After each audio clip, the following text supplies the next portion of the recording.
अपने किसी भी हुनर को एक पैसिव इनकम का जरिया कैसे बनाया जाए, आज हम इसी पर बात करेंगे। हम डिजिटल प्रोडक्ट्स की दुनिया को समझेंगे और ये जानेंगे कि कैसे इन्हें बनाकर और बेचकर एक रेगुलर इनकम का जरिया तैयार किया जा सकता है। एक कल्पना कीजिए, सुबह नींद खुलती है और फोन पर एक के बाद एक नोटिफिकेशन आ रहे हैं। एक सेल हुई, एक और सेल हुई, फिर एक और सेल हुई। कोई क्लाइंट कॉल नहीं, कोई डिलीवरी नहीं, लेकिन फिर भी पैसे बन रहे हैं। यही तो है डिजिटल प्रोडक्ट्स की असली ताकत। तो ये डिजिटल प्रोडक्ट होता क्या है आखिर? बिल्कुल सीधी सादी भाषा में कहें तो ये कोई भी ऐसी चीज है जिसे बनाया तो एक बार जाता है, लेकिन ऑनलाइन बेचा बार बार जा सकता है। इसके लिए ना तो कोई दुकान चाहिए, ना ही कोई गोदाम। मतलब एक बार की मेहनत और कमाई होती रहती है। सुनने में तो ये सब बहुत बढ़िया लगता है ना? लेकिन सबसे बड़ा सवाल तो यही है कि एक क्रिएटर वो आखिर शुरू कहां से करे? इस पूरे सफर का पहला कदम क्या होना चाहिए? चलिए इसी को समझते हैं। तो सबसे पहले ये समझते हैं कि डिजिटल प्रोडक्ट्स इतने आकर्षक क्यों हैं। आखिर ये जो पैसिव इनकम का सपना है, ये असल में काम कैसे करता है और क्यों हर क्रिएटर को इसके बारे में सोचना ही चाहिए। देखिए, इसके फायदे तो जबरदस्त हैं। कोई इन्वेंट्री नहीं चाहिए, मतलब गोदाम या पैकिंग वैकिंग का कोई झंझट ही नहीं। प्रॉफिट मार्जिन बहुत ज्यादा होता है। क्यों? क्योंकि कोई कच्चा माल नहीं लगता, कोई शिपिंग का खर्चा नहीं होता, और ये सच में एक पैसिव इनकम का जरिया है। इंडिया में बैठकर अमेरिका या यूरोप में कहीं भी प्रोडक्ट बेचा जा सकता है। और इसे शुरू करने के लिए क्या चाहिए? बस एक लैपटॉप और इंटरनेट कनेक्शन, हो गया। और हाँ, ये कोई छोटा मोटा मौका नहीं है। आइए जरा नंबरों पर एक नजर डालते हैं ताकि समझ आए कि ये मार्केट असल में कितना कितना बड़ा है। साल 2026 तक दुनिया भर की डिजिटल इकोनॉमी की वैल्यू अंदाजा है कि 28 ट्रिलियन डॉलर तक पहुंच जाएगी। ये एक बहुत ही बड़ा नंबर है। इससे इस फील्ड की जबरदस्त ग्रोथ का पता चलता है। और ये मार्केट सिर्फ बड़ा ही नहीं है, बल्कि बहुत तेजी से बढ़ भी रहा है। सोचिए, सिर्फ पिछले 2 सालों में डिजिटल प्रोडक्ट्स के लेन देन में 70% का उछाल आया है। इसका सीधा सा मतलब है कि मौका अभी है और यहीं है। और सबसे अच्छी बात, इसके लिए खरीदार पहले से तैयार बैठे हैं। एक अंदाजे के मुताबिक लगभग 68% इंटरनेट यूजर्स, यानी कि हर 10 में से करीब 7 लोग हर महीने कोई ना कोई डिजिटल प्रोडक्ट खरीदते ही हैं। बस सही प्रोडक्ट बनाकर उन तक पहुंचने की देर है। ठीक है, तो ये तो साफ है कि मार्केट तो है, लेकिन अब आता है सबसे जरूरी सवाल।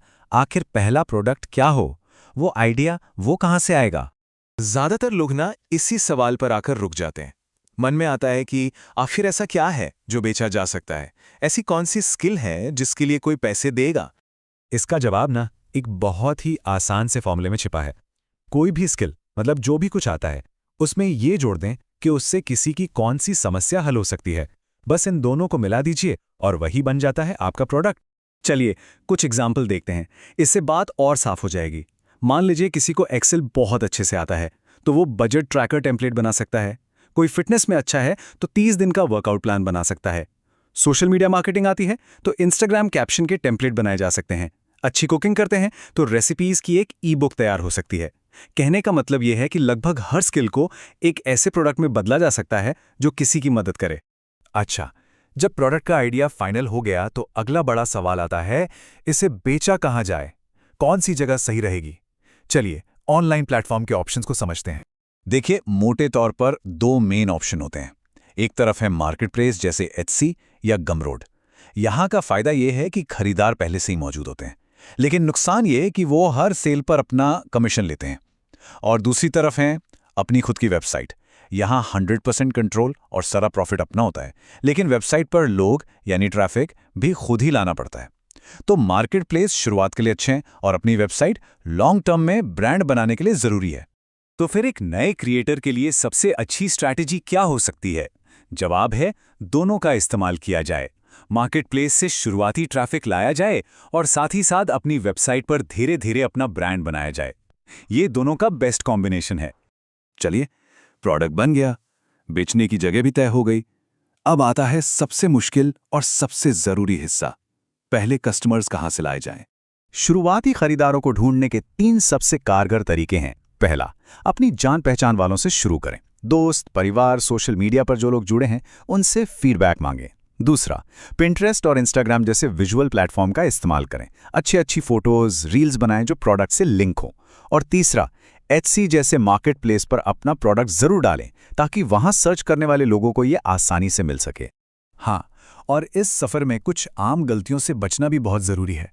जैसे कि पहली बार में ही कोई बहुत बड़ा या मुश्किल प्रोडक्ट बनाने की कोशिश ना करें।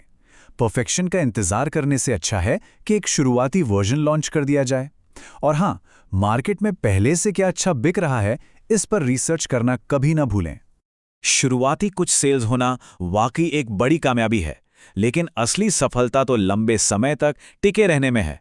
तो आगे का रास्ता क्या है? लॉन्ग टर्म सक्सेस के लिए किन बातों का ध्यान रखना चाहिए?